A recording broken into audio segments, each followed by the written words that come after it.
Mutant brethren, action must be taken. They have taken John, and we don't need the key. We'll break in.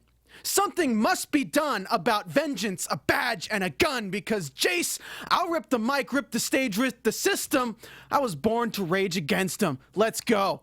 You're tuned in to AfterBuzz TV, the ESPN of TV talk. Now, let the buzz begin. We don't need the key, we'll Breaking. Something must be done about vengeance, a badge, and a gun. So rip the mic, rip the stage, rip the system. Yeah. I was born to rage against no fist in your face, and I'm pressing, I've got to stop clearly. Know your enemy! Welcome to the Gifted After Show. We're talking Season 2, Episode 10. Enemy of my enemy. We're talking all about everything that just went down with Jace, with Andi, with everything and the purifiers. Jace has shown his true colors, it seems. We almost got him back here for a second, but no. It appears that coincidence has brought us back to the brink of destruction with the purifiers and the underground and the inner circle. Oh boy. What a way to kick off the new year, guys. Seriously. We were going to cover both episodes in 1 hour, but I felt that it would be a disservice to you after watching the episode, and I really enjoyed the episode. As always, I'm your host, Stephen Lemieux, here talking about The Gifted, and I'm joined today for this episode by Steph Sabraw. What's up, you guys? Happy New Year. And later tonight at 7 Pacific, we will be talking about episode 11, Memento. We haven't watched it yet, so we don't know. With the full panel, as far as I know, I believe Heather and Tehran. Tehran's outside right now watching the episode. So he better be here. So he better be here, because if he's not here, it means he left.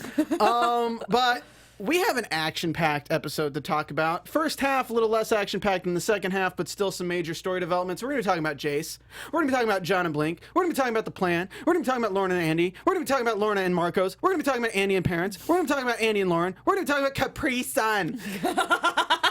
Capri Sun. Capri Sun. I'm about this episode. I liked it. Me too.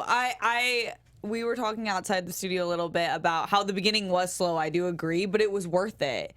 They made it worth it at the end. It was exactly what I've been wanting to see the whole season.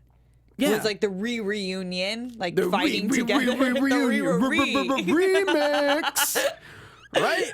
Exactly. So we got Lorna and Andi back with the underground for a common goal of saving John. Because John was stupid and got himself captured when he really could have just pushed that dumpster into the truck. But it's okay. We're not going to dwell on the mistakes of the past when adrenaline's pumping. So the situation we are in is that John has been taken to a purifier bunker in the middle of Virginia. They're trying to figure out what the deal is. They're interrogating John. And we are introduced to Jace's dilemma right now. So the purifiers want to torture him. And Jace is still kind of on the fence about that because he just wants the information. He wants to know what the hell is going on. And everyone thinks that John won't break. But then John gives them a little bit of information about the inner circle. And Jace is like, wait a second, what's the inner circle? Yeah. And he's like, you're lying to me. And then John's like, well, what if Andi and Lorna join the inner circle? And then Jace is like, That all adds it up. all adds up. But then coincidence will have it that this was the precise moment that Andi and Lorna decided to team up with, or decided to help out the underground to get John back. And then Jace just goes off the freaking deep end. I think this is the first time we've seen emotion from him in a long time. I Which is agree. good. I think like building up to this point, we saw him get angry, but never really just dive off the deep end. I mean, it's not very common you get to see somebody like unload a shotgun into another character and have that character not be dead at the end of that scene. From 5 feet away. From 5 feet away. It was, I was like, no, he's not. No, okay, he did it. And then he did it again. So John can survive 2 point-blank shotguns to the chest. Meanwhile, freaking Onyx, what's the guy's name? Shatter. Shatter can't survive like one special 50 cal bullet. He straight up shatters. Shattered. That's crazy. Yeah. I know, I try not to think of the logistics. It's like John is just really, really uber powerful. I thought the shotgun would do a lot more damage than it did. Same. I actually was worried from that close just because we've seen him a little weaker this season. I was worried that one shot was going to be all it took, but I think that they did good writing and filled some of the blanks of what I've been curious about John, which I know that I feel like now we can say he's been weaker because he really thinks Lorna and Andi left because he couldn't convince them. Yeah, he's definitely putting all of this on himself. What I'm kind of interested to know is if we'll ever get more background on the Marine Corps Mutant Corps, because we're kind of introduced to that. Yeah. Which would be a really easy way to bring in Wolverine, which would be kind of cool, and bring in a few of the other mutants that from those kind of like side stories that they've created in the comics. Would be really great. But I agree. I'm also kind of terrified because it makes sense that anyone in the Marine Corps Mutant Corps would have been pushed towards the Hound program or some similar programs like that. So we could get some really dark paths down with John's old friends, aside from the one that we've already seen in the season 1. Oh, Pulse, yeah. He's gone now. And going off that point, Jace name dropped X-Men like 5 times. So Yeah. it could be a really cool segue. And Fox naturally owns X-Men at this moment. And Marvel is moving towards, if you guys didn't know about this, Marvel is kind of canceling all of their auxiliary shows. I think The Gifted is somewhere in this weird stage where between last season and this one, they didn't know what was going on because of the whole Disney Marvel buyout. And now on the verge of season 3 of this show, it's kind of in the same place, I believe, because of the whole Marvel Disney trying to create their own streaming service and everything like that. So I don't know what the future holds for X-Men content like this, but it doesn't feel like Fox is letting the show go, which is really cool. Yeah, we haven't heard any news from it, so I would think that they're trying to work out something to continue it. Yeah, this doesn't necessarily fall under the Marvel umbrella of the Netflix shows, so that's why you're seeing all the Netflix shows canceled because of their contract. But with this show, it's X-Men, and Marvel and Fox are trying to work together on the next X-Men kind of thing, but I don't think it's being included in all these deals right now. So I think we're safe to say that Gifted will probably get a season 3. Prediction-wise, I think we're pretty safe to say it'll get a season 3. It's just so, because what do we have, 11, 12, and 13 if we're going off last season? Yeah, but Bree said there might be 16 episodes this season. That'd be awesome. I Then don't they know. have time. We have Michael Young is penciling it in to join us for the finale. Heck yes. Need some of that one youngster nerd soul Yes. energy coming on in here. I want to know what he thought of this season because I haven't talked to him about The Gifted. Same. I've talked to him about some other stuff, but not The Gifted. I would love to have his opinion. We have 24 people watching right now. You guys, you rock. Which is awesome. Shout out to you guys. If you're watching, please hit that thumbs up to keep us searchable. Leave a comment after the stream is over, and we can definitely reply to you. And hit that subscribe button because AfterBuzz TV produces the most after shows for nearly all of your favorite TV shows. Literally, we do 100 shows a week here. It's crazy. But for any TV shows that you like, we probably have an after show for it. And if you don't, tweet at us, and we'll try to get it going because that's kind of what we're about. But we got a bunch of different channels, so if you like reality, go subscribe to the reality channel. If you like reality competition, go subscribe to the reality competition channel. Fun fact about AfterBuzz TV is we don't really make money on all this kind of stuff. It's all free for you guys, and we do it because we love educating hosts and we love providing a place for hosts to get experience. Totally. You know that whole conundrum of like you can't get a job without experience and you can't get experience without a job? It's so relatable. It's insane. That's basically what AfterBuzz TV is for Yeah. hosts and people in the industry out in LA. We're the place for people to get experience and really like develop a community out here. So it is a really close to our heart place. So if you can support us in any way you can, we'll have a Patreon soon. But for now, just anything, just hitting those likes, subscribing, following the hosts on social media of any of your shows that you hear, just talking to them. Hosts really just appreciate it. And I know the creators love the fan interaction too, because if you watch this show, Yep. you're watching it alongside the showrunners and the writers and everyone like that. Even like Killjoys, if people watch Killjoys, even some like things get written in based on the after shows and based on the jokes the hosts say. Totally. And comment on iTunes. I like those the best. Yeah, you guys should definitely. like those the I'll best. throw it into the same thing because we have some time. Go to iTunes, leave us a 5-star rating if you enjoy the show, and leave us a comment. I'm actually looking it up right now so I can shout out anyone who commented over the break because it's obviously 2019, obviously, and I'm excited about that because we got a whole year ahead of you guys for a bunch of cool stuff that's coming up. So definitely stay tuned to the whole AfterBuzz TV phenomenon. Do. Sorry.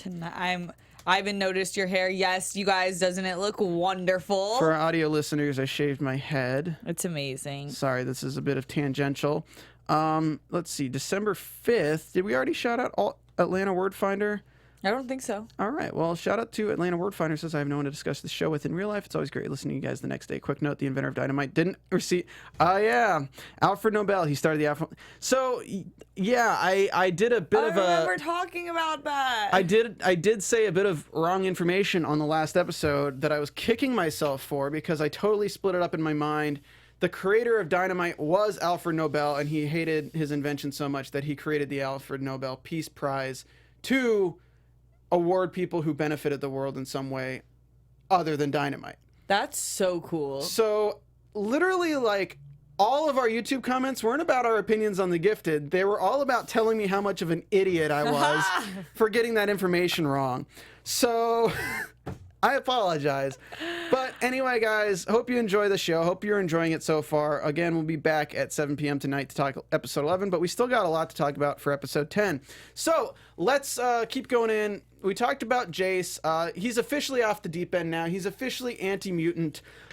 He's going to go he's going to go full purifier. And what do you think that means for Jace, Steph?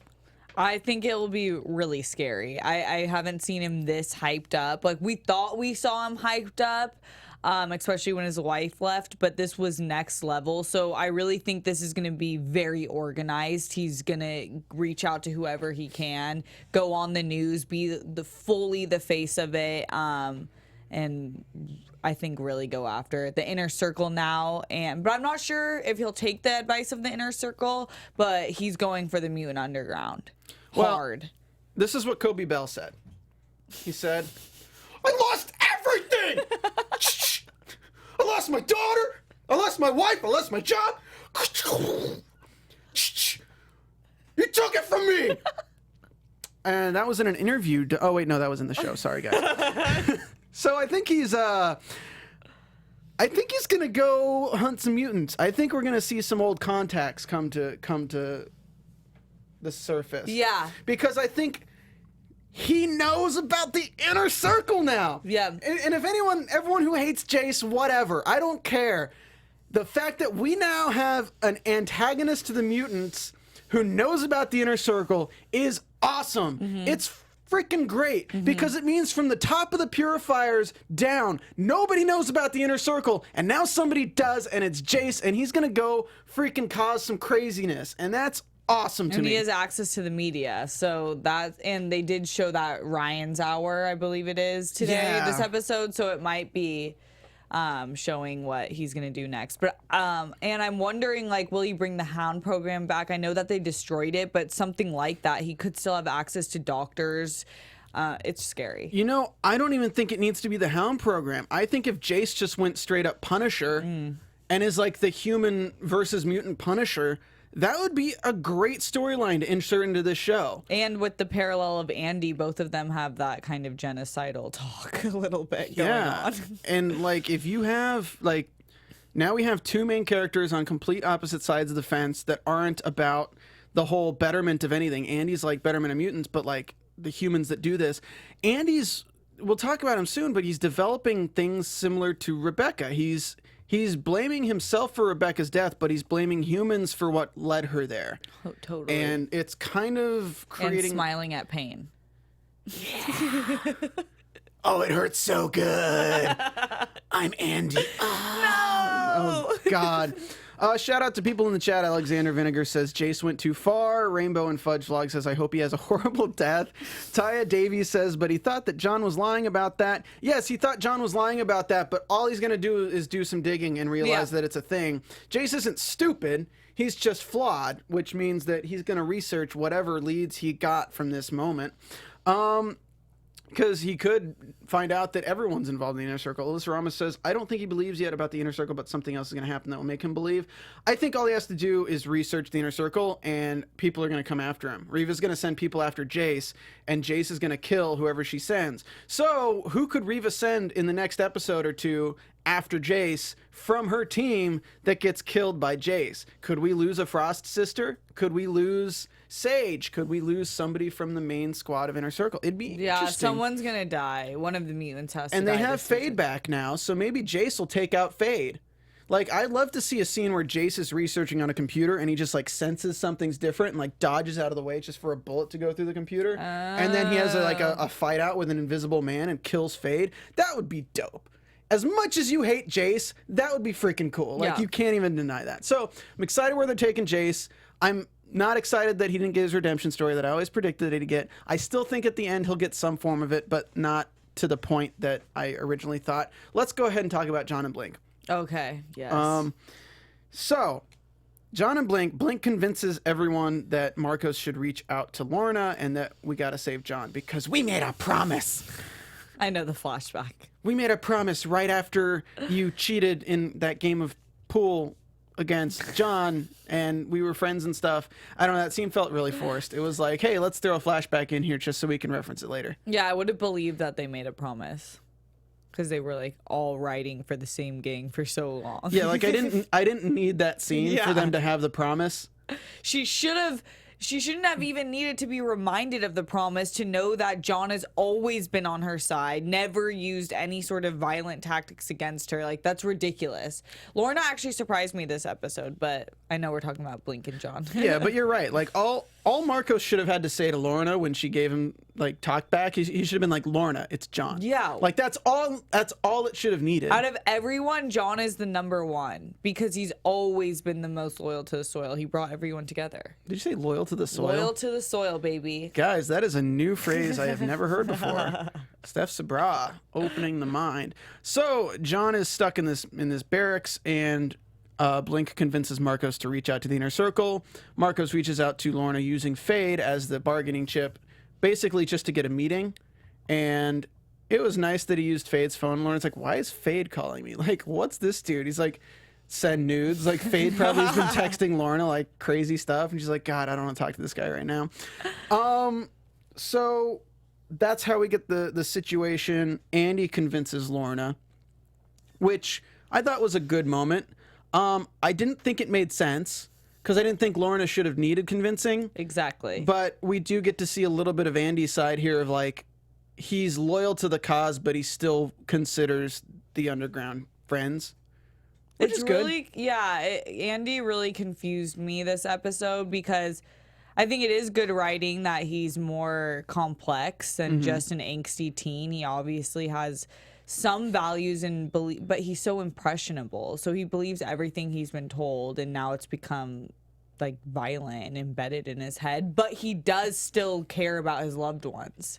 So what my question to you real quick, because we're going to go ahead and talk about Andi after the plan, but we can talk a little bit about him now, is do you think his violent tendencies have to do with Rebecca, or do you think it's just absolute power corrupts absolutely? Because we saw it with the Struckers, with the Von Struckers before, and we even see it to some degree with Lauren. Like when they talked about the casualties at the bunker, they're like 15 people injured, a couple are dead. And when Andi and Lauren are walking through there, like she's throwing people around too. Like you think breaking the guy's legs is terrible. Like Lauren, you threw a guy into a wall. Like you threw a guy into a door. Like you don't know. You could have broken his back. Like you don't know. Like Andi didn't mean to kill Rebecca. He still killed Rebecca. The only difference between that scene and what in the knee cracking was that they were shooting at, a lot of them were shooting at them, and obviously they were all holding someone hostage. So it's not as terrible as like Trish inflicting so much pain in someone as opposed to just disarming them when it's just one against you.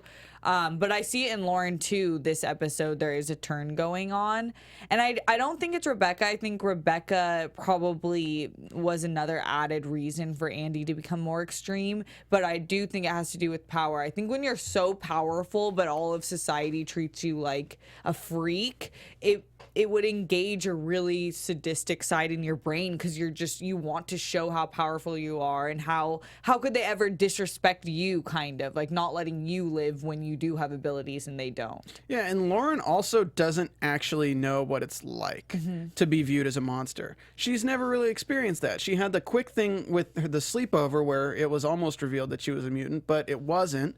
And the parents have always viewed her as like, Lauren's the good child. And even with Andi at the end, where the parents viewed him that way, like that kind of set him off too, because that's kind of how he looked at Rebecca in that moment. I don't know. I think Lauren has the same darkness inside her too. It's just she's more tied in with her parents. And that's the only reason that she hasn't succumbed to it, is because they're human. So she's grounded in the fact that like she's related to humans. Maybe. And she's always been, I think, way more empathetic just naturally than Andi. But I do see that kind of Von Strucker side in both of them coming out. Like her gaze, the entire episode was really dark. Great acting, too, I think, on Lauren's side. Well, we also saw the ending. The ending was straight up foreshadowing the fact that they're becoming similar, even with, like... Here's the thing. It doesn't matter what you believe in. When your belief gets to a certain point, you have strong beliefs just like the person next to you has strong beliefs. Even if they're opposite, the feeling behind it is the same. So that's what they were showing at the end of the episode, is Andi's belief in destroying to build up, and Lauren's belief in protecting to build up. And also now destroying Inner Circle. Yeah. Well, that's what Lauren wants to do. Yeah, now. And Andi wants to... destroy humans. Kind of. I think he just wants to... He doesn't... I think Andi's still a kid, and I think is written as a kid, where you're going to say really dramatic things. Like, he was saying that to his human mom. Yeah. So I don't think he really means that, but that is, I think, what the Inner Circle has put in his brain subconsciously. That's kind of where things are going. If you're not with us, and you're going to die. Yeah, I mean, he's in that group that is the Magneto kind of crew. Which... Sorry. Go for it. Jasper Burrs made a good point that he's like, are we not going to talk about Blink and her powers? She seriously sent a bullet to hit that guy. That was pretty dope. That was really cool. Right? Like, zoop, zoop. And that was another time where that's why I was saying Lauren's situation was a little different, because they were shooting at them. And Gix Rider says Andi's darkness and hatred comes from his love for his family, which is interesting to say that, because he did use the excuse of the man trying to shoot his sister as what set him off in his hatred. And because they're so tied in together, like him and Lauren can feel what each other feels. Like an attack on his sister is almost the exact same as an attack on himself. So if she feels fear of the gun, then he feels that fear too, and is going to react in a different way as well. So that's how she also knows that he's experiencing like intense sadness for everything that he's had to go through in the past. So they've written the characters really well. I'm excited where they've gone. I really liked seeing Andi, and people in the chat are saying that they hate that Andi was pretending like nothing happened with Reid and Kate. I don't necessarily agree that I hate that. If anyone's ever dealt with addiction or anything in your life, when somebody like breaks off from the family in such a huge way, and then it's a situation where everybody's around and it's extended family, and then they show up, you don't really just like pull the cap off that argument. You just kind of pretend everything's normal, like, because you have to. Like, you don't want to open that can of worms if nothing's going to force you to open that can of worms. Does that make sense? No, I totally understand that feeling and know exactly what that's like, and it's true. You don't like, you're so fearful of losing them again, and you're so happy to get your family back that focusing on the negative, especially when you have a mission like this to accomplish, is not going to be at the front of your head. Yeah, it's like if somebody's an alcoholic and they've been sober for 3 months, but they've burned you many times before. I think a lot of people just want that feeling of normalcy for just a little bit, at least, until the gloves are off and everything's gone to hell again. And I think this is the feeling that we're getting with Andi, is that, like, you know, he hasn't seen his parents in like as Jace said, like, it's been years. So, like, 3 years, he hasn't really been hanging out with his parents. He's now taller than his dad. Like, I don't think any of them really wanted to ruin the moment. And even in the car, when they tried to bring it up, he just said, don't bring it up. Because it's like, why ruin the cordialness that we have here? Like, we may be enemies at the moment, but just let's have this normalcy for a little while, because I think everyone was enjoying the normalcy. So I don't know. I think there is a deep love for his parents within Andi. I don't think anything is kind of going to make him ever hurt his parents physically, but his belief again is just so, like, not even brainwashed. He's just formed his beliefs in a situation where, you know, you just have to keep going. Like, I mean, look at season 1 to where he was. He had a meltdown in the gym. People started hating him. He's been chased. So ever since he's even, like, realized of these powers, humans have been after him and alienating him. Lauren's been different. She was able to hide it. She was able to work with her parents after they found out she had powers. It's just kind of a very different situation that they've been dealing with since discovering their powers. Agreed. Also, Alyssa Ramos in the chat said it's been a few months, 6 months. 6 months, yeah. Sorry. Jace was saying years, but yeah. 6 months since they faked their deaths. Yes. But still, 6 months in a teenager is like growth spurt. Yeah. And in the especially show, his age. it's a year, so like... That's true. I mean, watch episode 1 and watch episode now. You're like, Jesus Christ. Yeah. They're older. Totally. They are not kids anymore. Especially Andi. I agree. He looks completely different. But their reunion I did get teary-eyed. It was very cute. It was good. It was well done. It would needed to happen. I was so sick of the Capri Sun searching. Andi, you need some Capri Sun. Quit the inner circle. Look, what's really going to piss me off is if Kate does not just grow out of this whole thing of like, we need to have him come back. I'm like, he's not coming back. And they said at the end of this episode, we're like, to get him back, we have to destroy the inner circle. I kind of was like, because it's like, okay, so your son's in a heavy metal band and you don't like it. So you're like, to get him back, we have to break up the heavy metal band. That doesn't get your son back. It's also at this point, I feel like someone needs to have a talk with the inner circle. I know we've seen really nasty sides of Reva, but the point is that she did not want to kill all those people in the bank. So how far-fetched is it? Who didn't want to kill all those people? Reva didn't want. Yeah. Like, how far-fetched really is the inner circle, like joining the inner circle from the underground? I know that underground has way more limits and they stand for a little bit. I don't know the extent of what she's planning, and obviously Andi might have foreshadowed a little bit of it, but if she didn't want to kill those people, it doesn't seem like she's that off them. She is, because she still kills people. Yeah. It's not that she wanted to kill those 34 people. It's that her means, in her mind, any means justifies the end that she wants. She doesn't want innocents dying outside of those means, but if it was kill those 34 people to make sure that her plan could happen, she still would have killed them. It's just she didn't need to kill them, so she didn't want to. Does that make sense? Yeah. The Brotherhood or the Underground would never kill people or intentionally kill people to justify their means, just like the X-Men wouldn't. That's true. But it just sucked seeing those cars and all their gear and being so close but so far. that was weird too. Where Andy's like, yeah, just roll up. By the way, I got this Xbox and then these guns. I got this Hummer and then these guns. Oh, we got you guys flak jackets. Yo, I'm 17. What? Killing in the name of. Right? Andy's raging against the machine. Yeah. Ivan Soto in the chat, he keeps asking, what's this Capri Sun thing? If you guys are listening or just tuning into the podcast now and you don't know about this inside joke, I'll let you in on the secret. I use Capri Sun as my way of making fun of Kate's belief in Andy's innocence, that he's just a kid anymore. Kate is viewing the world through rose-colored glasses, that everything's just as it used to be, and I use Capri Sun as a satire of that, where like, all he needs is Capri Sun, which is like He's love. back to normal. Yeah, it's like saying peace and love will make everything fine again, and that's Capri Sun, where it's like, I just love saying saying it in Kate's voice because I just find it hilarious. It's like my way of Kate just inserting herself into a situation with a naivety that doesn't belong in season 2.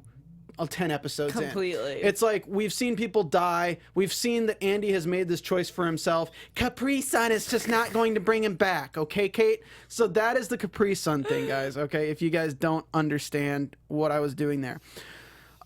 So Chill 4 asked, did they even wear the jackets in the end? I know Lorna did. I think the rest of them might not have. I don't know. What can we quickly talk about Lorna and Marcos? I mean, they are next on the list right yes. here. So, Lorna and Marcos. It just drives me crazy. Great moment at the end of the episode, though. That was awesome. I'm so glad they kissed. That's why it drives me crazy, because they're so perfect for each other. It's one of my favorite couples, I think, in TV shows, because usually they're so corny, but I actually think that they have a real chemistry on screen. They do. I'm just wondering, like, would they be good together if nothing bad was going on? They're kind of like West Side Story romance is. Their romance is at the expense of the situation around them, and I wonder if there was no adversity to them, if they'd be in love with each other or not. Yeah, like they fight really well together, which we saw. Right? It was so cool seeing them. And that is a good point in terms of just the way their powers collide. It is almost about their the use of it. So I don't know. I think their end game, Avi. It's weird that we were introduced to Sofia last season and then just seems to have completely dropped out of the picture for everything. We got a scene of Marcos working with the cartel earlier this season. I think it was episode 4 or 5 in the previously on The Gifted, but still Sofia never popped her head again. I'm interested to see if that's ever coming back, or maybe the actress booked something else and it just couldn't work out filming wise. It just would piss me off if because I've heard some things where it's like, why doesn't Marcos reach out to her I'm talking about Carmen. Is that Carmen? Sophia. Sorry, not Sofia. I don't know why I'm saying Sofia. Carmen. Oh, yeah. Okay. Well, and I just think if the underground has so many, like, where they will not go, that cannot happen again. Because they're no better than the inner circle. Yeah. I mean, probably worse. Apparently the show tonight might be interrupted by the Trump speech. That's what I was going to ask you about that, but if it is, we will figure it out. Yeah. We'll tweet about it. Yeah, you'll definitely stay up to date on our Twitters. I'm at Stephen Lemieux. She's at Steph Sabraw. And sorry, I keep thinking Steez because that's what it comes up with your name. And we'll update everyone based on whatever happens with the speech tonight and walls and all that crap. But not to get political, let's keep going. So Lorna and Marcos, I really love the chemistry. I love the lines. They were written really well this episode. I thought the flashback was forced. It definitely felt like a pickup. Like they had filmed the season. They're like, oh, we need a flashback. Let's go film this. And they just went to some freaking billiards club in North Hollywood and filmed it. John's delivery of the lines was not good in that scene. The flashback scenes just all around had issues. And then they just went from like not saying, obviously John heard what they said, but then they just kissed and didn't give it. It was just weird. Yeah, it was just the flashback was a thumbs down for me. Everything else about the episode I liked. Yeah. I just thought the flashback was unnecessary because the fans aren't stupid. I think it might have just been because we had been off for 3 weeks that they're like, let's just throw something in there to remind them that they've been together for a long time. Yeah, but love them back on screen. I like that she thinks he wants to talk about Dawn, and he's like, girl, there's more going on here. I know, I love that part. She's like, did you get the the picture of Dawn? And he's like, yeah, thanks. Like, you said you didn't want to talk about it. I haven't even met her, really. Like, God. So let's move on to Andi and parents. We mentioned a little bit. Finally, the parents know that Andy's like totally with like-minded people at the inner circle, and that's what he believes in. I don't agree with their decision saying if they destroy the inner circle, they'll get him back, because you can take the country out of the cowboy. But I don't know what analogy I'm trying to use, but you know what I'm trying to. Yeah, I know what you mean. Yeah, you can lead the horse to water, but you can't make him drink. Yeah. Even if they lead Andi to like the good side by getting rid of all alternatives, he's still gonna have that darkness, and he's still gonna want humans to stop wanting to kill mutants. And you can't control people unless you are Charles Xavier. And it's like, it is next level as opposed to just throwing someone in the air and being very direct with cracking someone's bones. That's just a different mindset. I mean, I just think that's next level where that would be, I don't think you can, I don't know how you not train that out of someone. I mean, did you see that somebody in Brazil tried to mug an MMA fighter and the MMA fighter like literally beat them half to death until they were like begging the fighter to call the cops? It's like, if you aim a gun at somebody, expect to get some bones broken or you're just ass totally beat. I'm sorry, but like if somebody tries to mug me on the street and like I'm going off on them, like. But you don't have, I feel like Andy's so good with his powers now, it's very like he knows what he can do.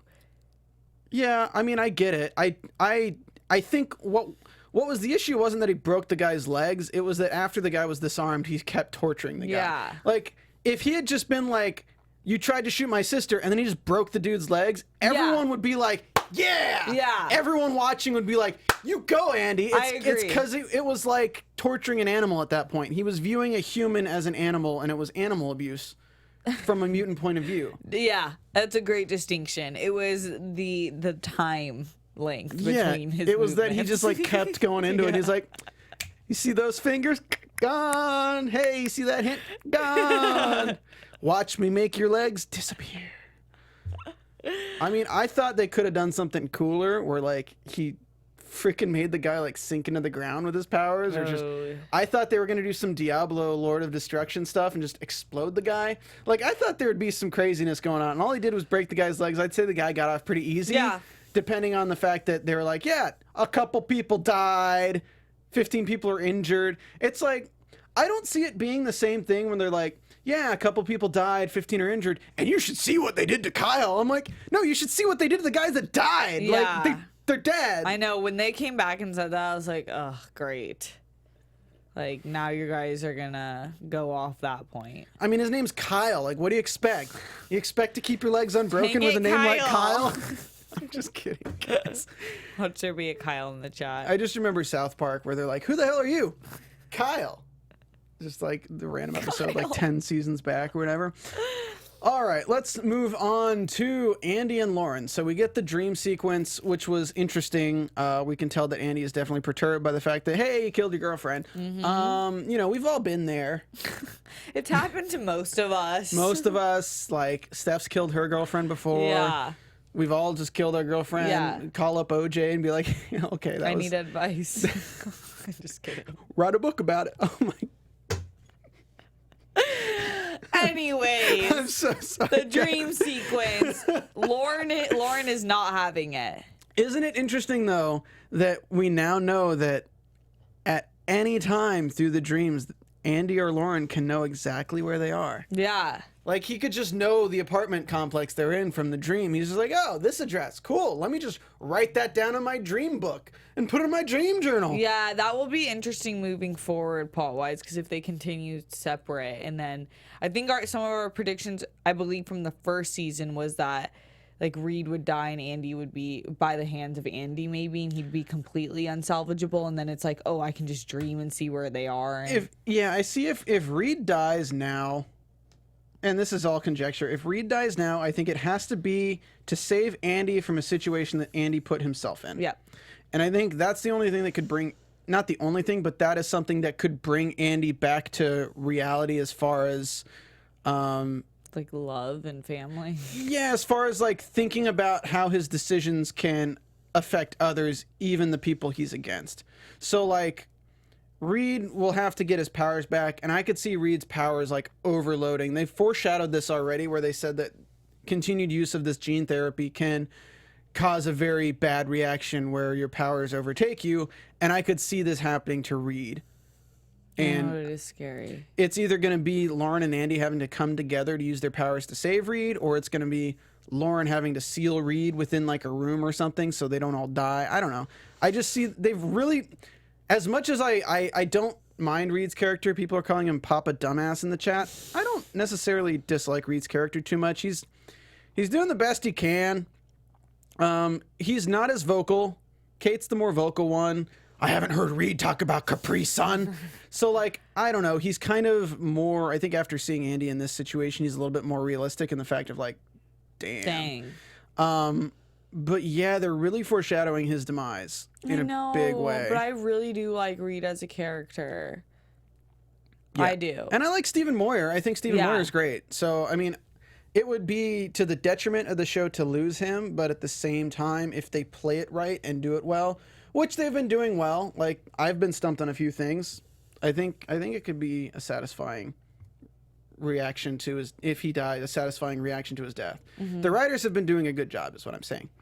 If they wanted to keep him, they would have made his powers manifest normally. Yeah. That's what scares me. Exactly. Like they could have just had him learn to use his powers. Yeah. But no, it's all about destruction and it's all about building up over the years. Yeah. And it's all about him trying to control them right now with medicine and how that's going to backfire. So we'll see. I'm interested to see what the next part of Reva's plan is. Same, because she's been absent for, I think, the past 2, basically. Taya Davey says in the preview for episode 11, it looked as if Lauren was trying to use her powers in a dream with Andi, so maybe there'll be a fight scene where we'll see Andy's room being torn apart while he's sleeping. That would be interesting. Can things from their dreams manifest in real life? That is a good question, which hopefully we'll get the answer to tonight. Aside from that, we are out of time, but thank you everyone for watching and tuning in. And hopefully we'll know the schedule soon of our next episode. Yeah, I mean, if all goes... If it's all according to plan, it's all part of the plan. We're going to be taping 7 p.m. Pacific Standard Time until the end of the season. Tuesdays, that is our time. We will be live on YouTube, and we'll be here.